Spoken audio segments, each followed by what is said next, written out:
এটা হলো 3 তলার ছাদের উপরে আমি দাঁড়ায় আছি। তো আমার বাসার এই যে উপরে 4 তলার, তো চিলেকোঠার উপরে পুরো সিঁড়ির ঘরের উপরে এইভাবে দেওয়া আছে। তো এখানে আবার ছোট্ট একটা সিঁড়িও দেওয়া হলো, যেটা লোহা দিয়ে।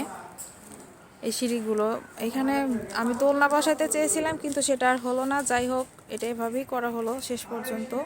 তো এখানে যে এইভাবে বেড়াটাও দিয়ে দেওয়া হয়েছে, যেহেতু ছোট বাচ্চা আছে, যদি পড়ে যায় তাহলে তো সমস্যা। তো এই যে সিঁড়িগুলো আসলে এইভাবে দেওয়া হয়েছে, এখানে কিন্তু উঠেও অনেক মজা এবং নামতেও অনেক মজা। অনেক সুন্দর হয়েছে সিঁড়িটা। তো এই যে এটা কিন্তু কি যেন নাম আমি ভুলে গেছি, যাই হোক এগুলো দিয়ে বসানো হয়েছে। তো এই যে এগুলো কিন্তু পাতি, ঠিক আছে, লোহার, যেটা অনেক শক্ত।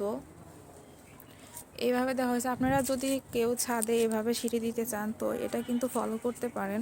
আমি ব্যাক সাইডেও দেখিয়ে দিচ্ছি।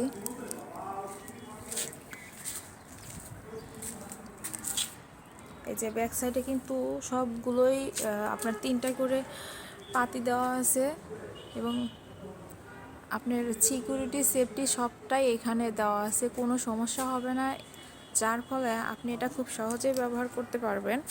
তো আমার এই সিঁড়িটি যদি আপনাদের ভালো লেগে থাকে অবশ্যই কমেন্ট করে জানাবেন কেমন হয়েছে। তো আজকের মতো এখানেই, আল্লাহ হাফেজ।